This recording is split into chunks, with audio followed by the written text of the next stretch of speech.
Radio Roja Bandung 104.3 FM. Menebar cahaya sunnah.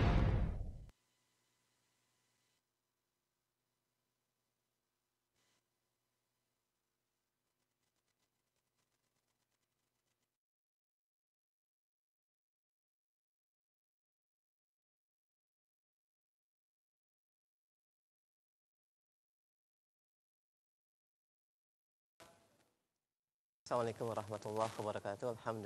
Alhamdulillahirabbil alamin. Wassalatu wassalamu ala sayyidil mursalin wa ala alihi wa ashabihi wa man tabi'ahum bi ihsanin ila yaumiddin, amma ba'd. Pemirsa Roja TV dan pemerhati Radio Roja di mana saja Anda berada, alhamdulillah di kesempatan siang hari ini kembali kita bertemu dalam pembahasan dan kajian Talkhis Daurah Syar'iyyah yang ke-8 bersama Fadilatul Syekh Ibrahim bin Amir Ar-Ruhaili hafizahullahu taala yang terselenggara di Pondok Pesantren Imam Bukhari, Karanganyar, Solo, Jawa Tengah. Dan insyaallah untuk siang hari ini kita akan simak bersama ringkasan dari daurah yang beliau sampaikan di kesempatan pagi tadi dalam permasalahan i'tiqad atau akidah yang akan disampaikan secara langsung oleh Ustaz Abdullah Rai hafizahullahu taala. Dan langsung saja kita simak pembahasan dan ringkasan siang hari ini, dan kepada Ustaz falyatafadhal mashkura. Bismillahirrahmanirrahim. Alhamdulillah, salatu wassalamu ala rasulillah wa ala alihi wa sahbihi wa man walah. Alhamdulillah, kita bersyukur kepada Allah SWT yang telah memberikan banyak kenikmatan kepada kita semuanya. Tentunya nikmat yang paling besar adalah nikmat Islam dan juga iman. Kemudian juga nikmat ilmu. Dan pada kesempatan kali ini alhamdulillah kita bisa ikut serta bersama para asatidzah untuk menghadiri sebuah daurah yang disampaikan oleh guru kami. Beliau adalah Profesor Dr. Ibrahim bin Amir Ar-Ruhaili hafizahullah ta'ala, dalam pembahasan kitab beliau Sabilur Rasyad fi Taqriri Masaili Al-I'tiqad. Dan hari ini di sesi yang pertama beliau hafizahullah masuk pada pasal yang kelima, kemudian dilanjutkan dengan pasal yang keenam, dan pasal yang kelima adalah tentang aqidatu ahli sunnati fi sihar, akidah ahli sunnah di dalam masalah sihir. Pembahasan yang sangat menarik, dan sebagaimana kita tahu di sekitar kita dan di dalam masyarakat kita masih ada saudara-saudara kita yang mereka belum mengetahui apa sebenarnya hukum sihir menurut agama Islam ini. Masih ada kesamaran, masih banyak yang belum paham. Atau yang lebih parah daripada itu adalah memahami tetapi dia tetap melakukan apa yang dinamakan dengan sihir. Kita ringkas apa yang disampaikan oleh beliau dan pembahasan yang cukup dalam, dan beliau membawakan poin-poin yang penting yang berkaitan dengan masalah sihir ini. Pertama yang beliau sampaikan adalah tentang masalah pengertian sihir, dan bahwasanya sihir secara bahasa adalah setiap apa yang samar sebabnya. Kemudian adapun secara syariat atau di dalam syariat, maka ini masuk dengan sihir.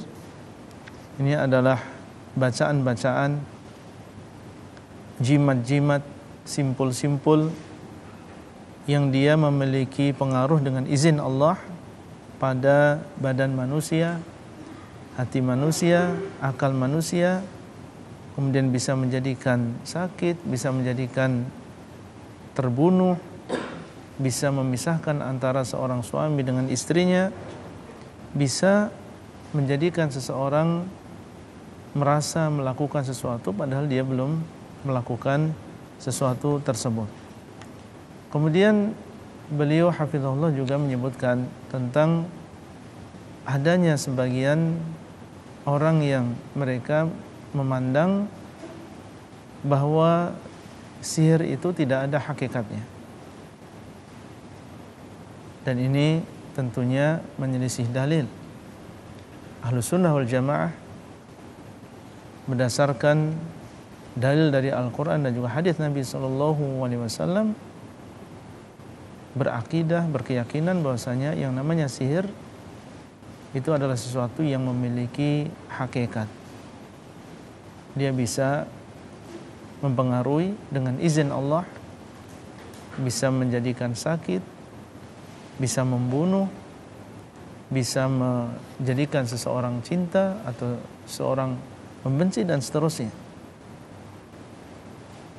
Di antara dalil yang menunjukkan bahwasanya sihir ini memiliki hakikat, ayat yang sebagian besar dari kita tentunya menghafal ayat ini. Allah sebutkan di dalam surat Al-Falaq, wa min syarrin naffatsati fil 'uqad. Dan dari kejelekan naffatsati fil 'uqad, wanita-wanita yang mereka menghembuskan pada buhul-buhul. Di dalam surat Al-Falaq ini Allah SWT menyebutkan dalam ayat yang pertama, qul a'udzu birabbil falaq. Katakanlah, aku berlindung dari, atau aku berlindung dengan Rabbul Falaq, berlindung dengan Allah SWT, berlindung kepada Allah. Kemudian disebutkan min syarri ma khalaq dan seterusnya, menunjukkan bahwa perkara-perkara yang kita berlindung darinya itu adalah sesuatu yang memiliki hakikat. Kalau perkara tersebut tidak ada, tidak memiliki hakikat, tidak ada wujudnya, maka untuk apa Allah SWT menyuruh kita berlindung kepada Allah dari kejelekan-kejelekan tersebut? Makanya beliau mendatangkan di sini ucapan dari Syekh Muhammad Al-Amin Asy-Shinqiti dalam kitab beliau Adwa'ul Bayan. Beliau menyampaikan bahwa yang dimaksud dengan naffatsati fil 'uqad di sini adalah as-sawahir. Mereka adalah tukang-tukang sihir. Allati ya'qidna fi sihrihinna, yang mereka membuat simpul-simpul di dalam sihir mereka. Wa yanfuthna fi 'uqadihin, dan mereka menghembuskan pada simpul-simpul tersebut. Falaula anna sihra haqiqatun lam ya'murillahu bil isti'adati minhu. Seandainya sihir itu tidak hakikat, tidak ada wujudnya, niscaya Allah SWT tidak memerintahkan untuk berlindung dari sihir tersebut. Ini ucapan yang sangat jelas dari Syekh Muhammad Al-Amin Asy-Shinqiti, menunjukkan bahwasanya ayat ini min syarrin naffatsati fil 'uqad menunjukkan tentang adanya sihir.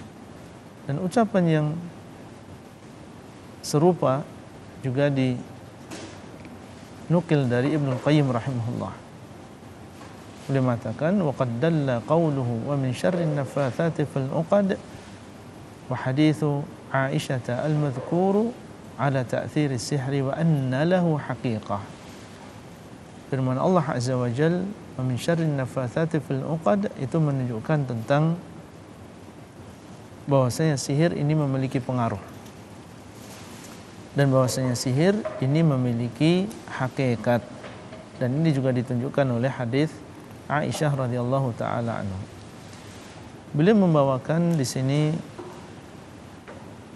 juga hadis Nabi sallallahu alaihi wasallam. Al-Qur'an menunjukkan bahwasanya sihir memiliki hakikat. Demikian pula hadis Nabi SAW juga menunjukkan bahwa sihir ini memiliki hakikat.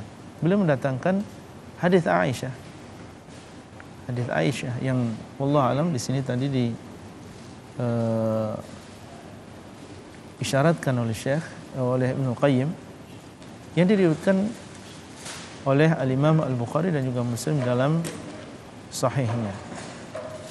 Beliau mengatakan, suhira Nabi sallallahu alaihi wasallam hatta innahu la yukhayyalu ilayhi annahu yaf'alu syai'a wa ma fa'alah.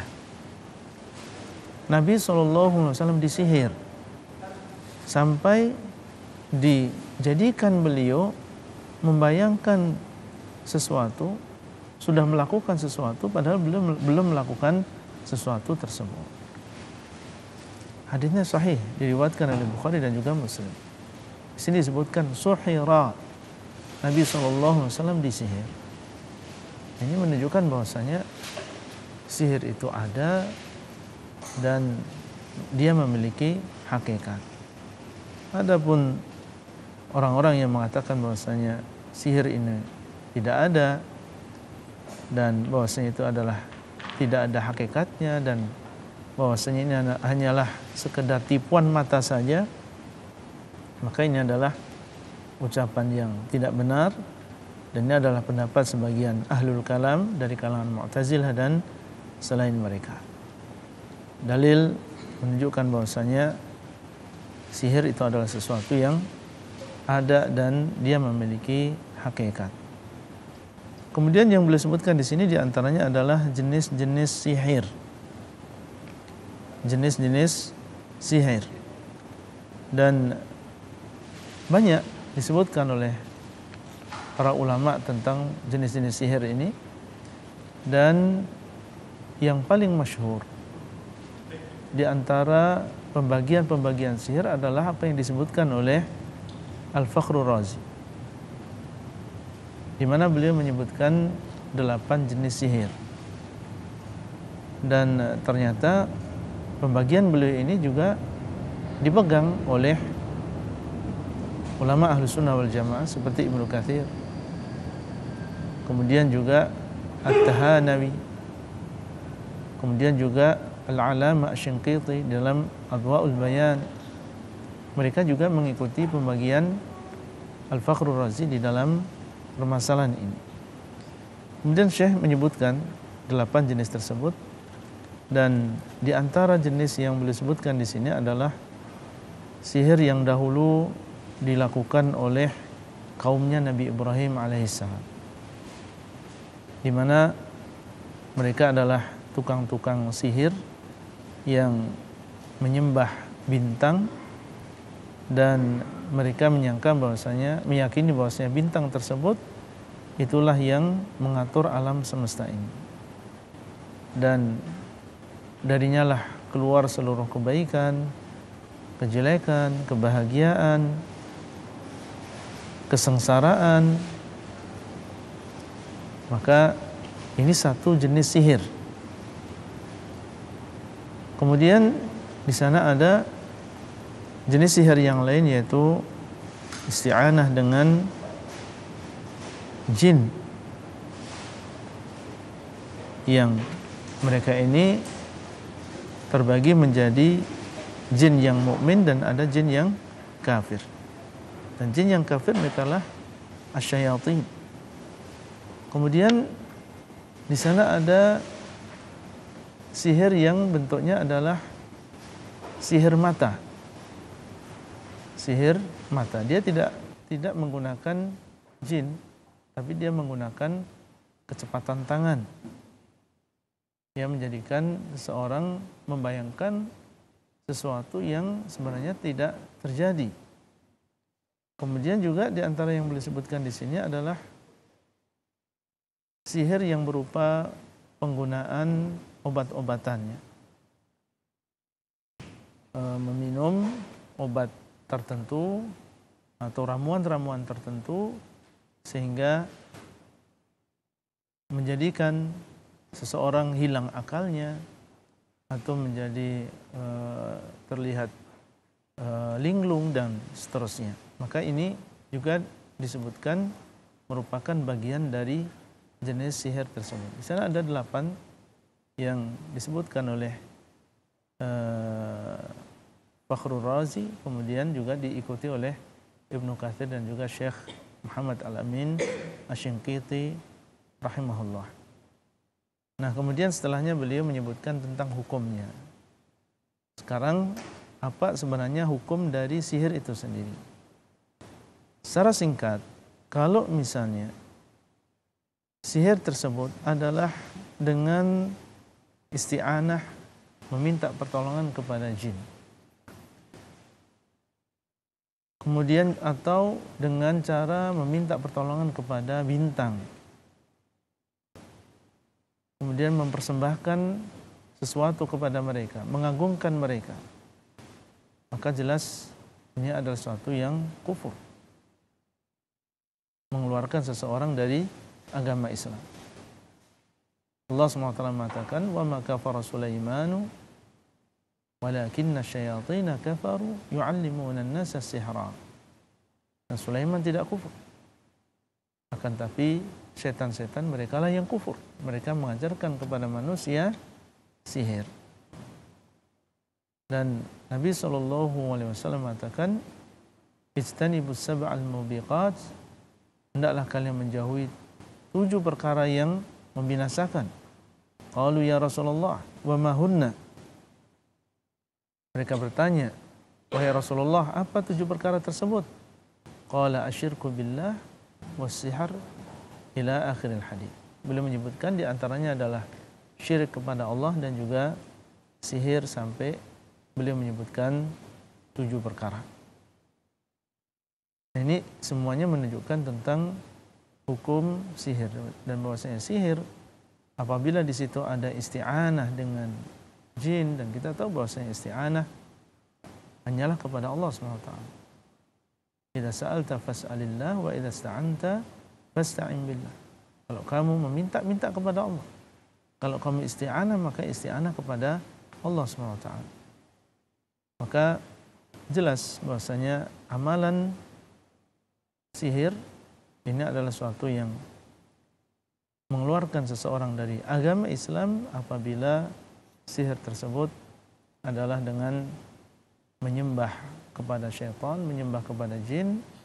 Dan demikianlah yang namanya syaitan, ketika dia ingin menyesatkan manusia, dia menawarkan bantuan, menawarkan pertolongan, tapi dengan syarat. Dan syaratnya adalah apabila seseorang mau mengorbankan agamanya, dia meninggalkan agamanya, melakukan kekufuran. Sehingga kalau kita mendengar akuan-akuan dan cerita dari tukang sihir yang mereka sudah bertobat kepada Allah SWT, maka mereka menceritakan bagaimana syaitan mensyaratkan seseorang untuk misalnya membuang mushaf atau menaruh mushaf di WC misalnya, atau disuruh meninggalkan sholat selama 40 hari.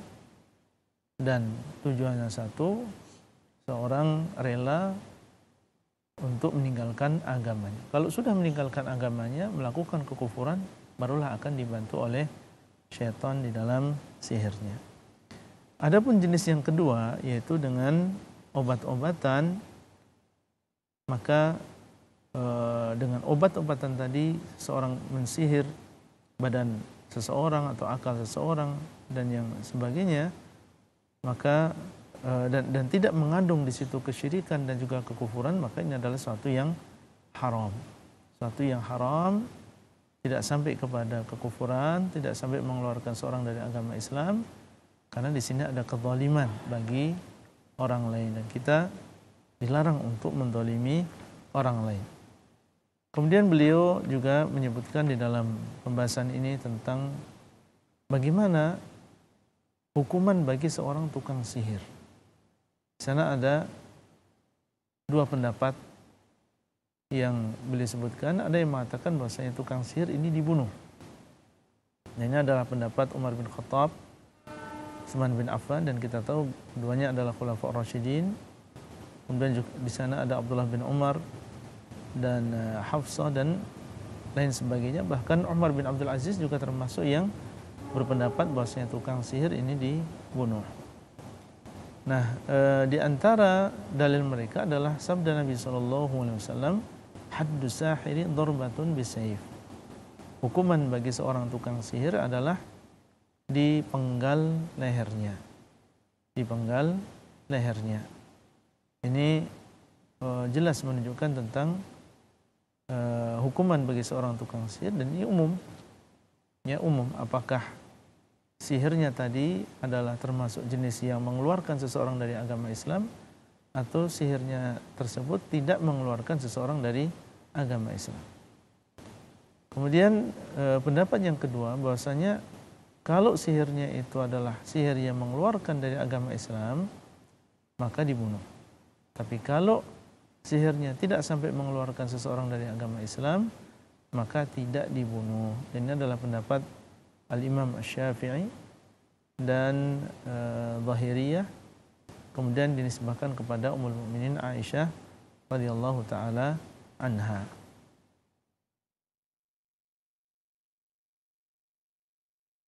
Ini semuanya menunjukkan kepada kita tentang bagaimana bahaya sihir dan juga bahaya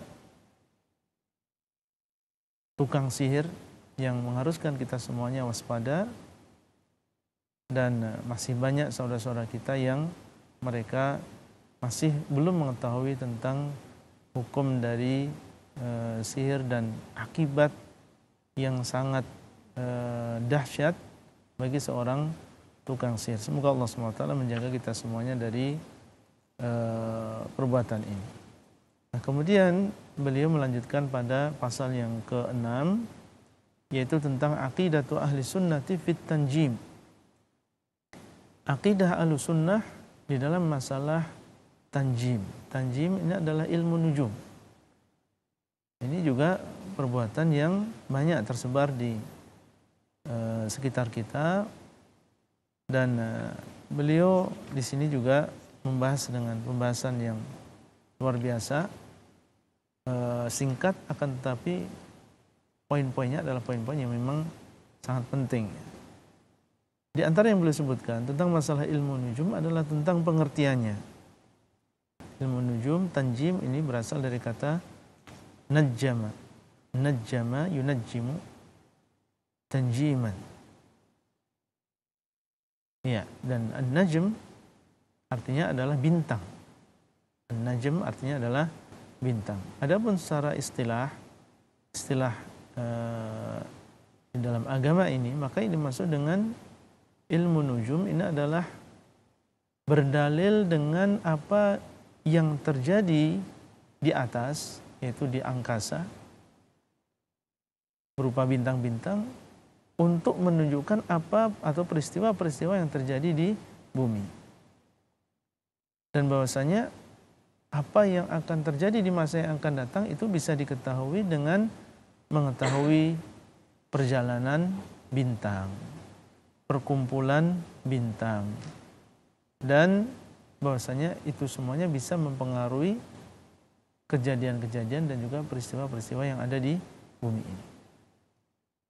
Ini inti dari atau pengertian dari ilmu nujum.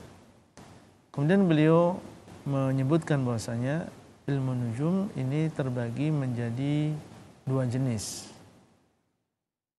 Jenis yang pertama adalah seperti tadi itu, yaitu meyakini bahwasanya apa yang terjadi di atas sana berupa perkumpulan bintang atau perjalanan bintang ini bisa diketahui dengannya peristiwa-peristiwa yang terjadi di masa yang akan datang. Itu mempengaruhi apa yang terjadi, peristiwa-peristiwa yang ada di bumi. Dan jenis yang seperti ini itulah yang diharamkan dengan ijma'. Nabi SAW mengatakan, "Man iktabasa ilman minan nujumi iktabasa syu'batan minas sihar." Barang siapa yang mempelajari ilmu nujum, maka dia telah mempelajari satu cabang sihir. Kita sudah tahu tentang hukum sihir. Kemudian jenis yang kedua adalah tentang ilmu, tadi adalah ilmu ta'thir. Ya. Maka yang beliau sebutkan yang kedua adalah ilmu tasyir. Ilmu tasyir, yang maknanya adalah ilmu perbintangan yang berkaitan dengan perkumpulan bintang, itu menunjukkan tentang arah misalnya. Arah menunjukkan arah utara, karena di sana ada perkumpulan bintang yang Allah SWT takdirkan sebagai penunjuk arah. Dia senantiasa posisinya di arah tertentu. Dan Allah SWT memang menyebutkan di dalam Al-Quranul Karim bahwasanya di antara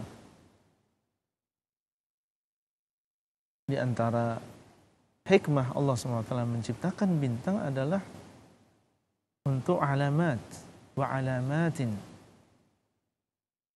ya, sebagai tanda arah, kemudian juga bisa tanda kiblat. Ini bisa dipelajari, bisa diketahui dengan arah dengan bintang-bintang tersebut. Nah, seperti ini tidak masalah. Ya, yang seperti ini tidak masalah. Karena Allah SWT memang menciptakan bintang untuk 3 perkara. Yang pertama adalah sebagai zinatan lis sama, sebagai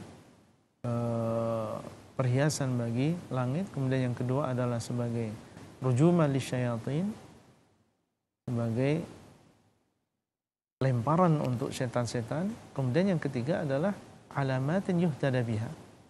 Itu adalah sebagai tanda yang penunjuk, ya, penunjuk arah dan seterusnya.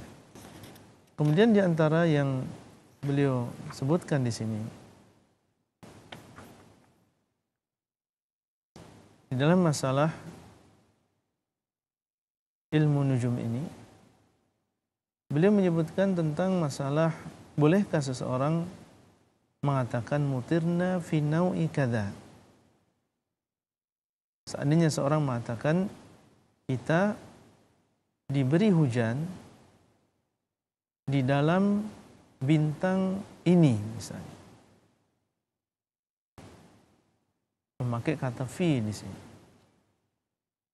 Kalau misalnya seorang mengatakan mutirna bi fadlillahi wa rahmatihi, maka ini jelas bolehnya. Mutirna bi nau'i kadza wa kadza, ini jelas tidak bolehnya sebagaimana disebutkan dalam hadis.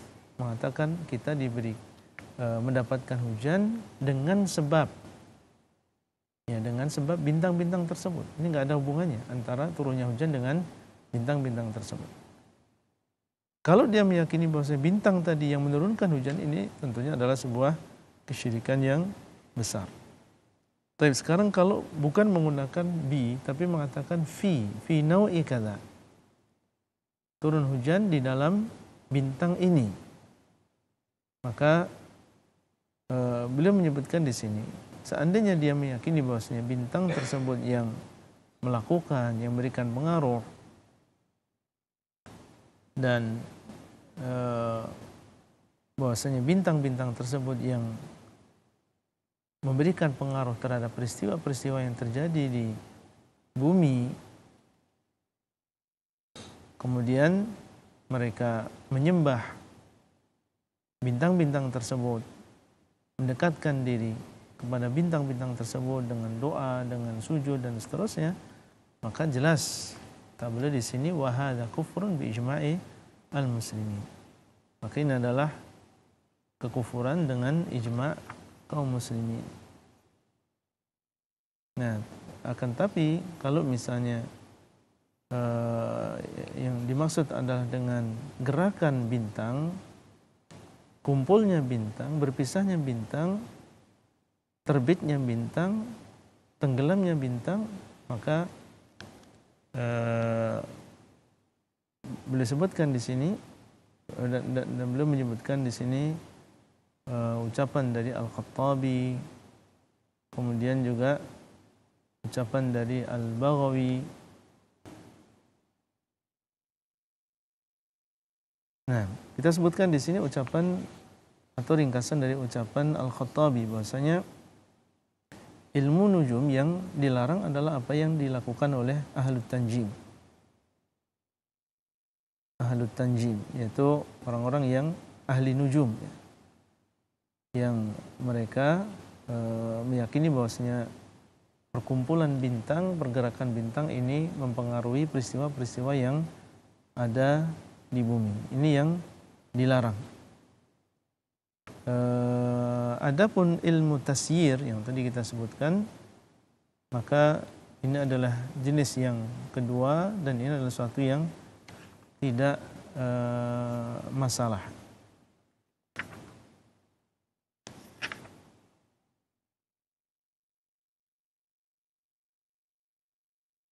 Baik. Kemudian beliau hafizallahu taala menyebutkan di sini tentang beberapa ilmu nujum yang di zaman sekarang mungkin samar bagi sebagian orang, padahal itu adalah suatu masih termasuk bagian dari ilmu nujum yang dilarang. Dan ini banyak, beliau menyebutkan di antaranya adalah apa yang tersebar di majalah-majalah atau di koran-koran dan lain-lain, di mana di sana ada pojok khusus, kolom khusus tentang masalah ilmu ini, ya, perbintangan. Dan ini di negeri kita pun subhanallah ini masih banyak dan masih ada di sana orang yang percaya, ya, percaya dengan kolom-kolom tersebut. Padahal itu adalah bagian dari ilmu nujum yang dilarang. Bisa disebutkan misalnya ekonomi Anda minggu ini, misalnya asmara Anda minggu ini, dan disebutkan dengan liciknya oleh mereka sesuatu yang itu biasa terjadi pada kebanyakan manusia. Misalnya disebutkan Anda akan mati, akan meninggal seseorang di antara orang yang terdekat di sekitar Anda misalnya. Itu kan sesuatu yang biasa. Tapi dibuat oleh mereka, dicampur di situ supaya orang-orang itu percaya. Oh iya betul. Ternyata yang disebutkan dalam ramalan tadi adalah benar. Nah ini tujuannya adalah supaya kita percaya tentang ilmu nujum atau ilmu bintang yang seperti ini. Ya, kita hati-hati yang demikian. Demikian pula di antara yang beliau sebutkan di sini adalah menggunakan komputer, ya, menggunakan komputer dalam ngeramal dengan bintang-bintang tadi, sehingga ini cara yang modern. Jadi mereka disuruh untuk mengisi kolom-kolom tertentu, ya, kemudian setelah itu akan muncul ramalan, suruh nulis namanya, kapan lahirnya, dan seterusnya. Kemudian akhirnya muncul nama, muncul ramalan akan terjadi demikian dan demikian. Nah ini jangan kita sebagai seorang muslim tertipu dengan yang seperti ini. Semuanya sama. Ini adalah ramalan terhadap sesuatu yang terjadi di masa yang akan datang. Dan kita tahu bahwasanya perkara yang gaib, perkara yang terjadi di masa yang akan datang ini tidak mengetahuinya kecuali Allah SWT. Itu adalah ilmu yang Allah SWT tidak nampakkan kecuali kepada para rasul. Allah SWT mengatakan, alimul ghaibi fala yudhiru ala ghaibihi ahada illa man irtadha mir rasul. Allah SWT dialah yang mengetahui ilmu yang gaib. Allah SWT tidak menampakkan ilmu yang gaib tersebut kepada siapapun kecuali kepada orang yang Allah ridhai dari kalangan para rasul. Itu saja. Adapun ahli nujum atau tukang ramal atau dukun dan seterusnya, maka mereka adalah mengaku-ngaku mengetahui ilmu gaib padahal mereka tidak mengetahui yang demikian. Ini adalah kebohongan yang harus kita waspadai. Semoga Allah SWT memberikan taufik dan juga hidayah kepada kita semuanya. Demikian yang bisa kita ringkas dari sesi yang ke-9, dan dia adalah sesi yang pertama di hari ini.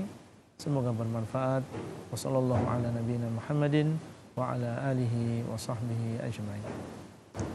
Kami ucapkan jazakumullah khairah. Jazakumullah khairah kepada Ustaz Abdul Harai hafizahullah taala.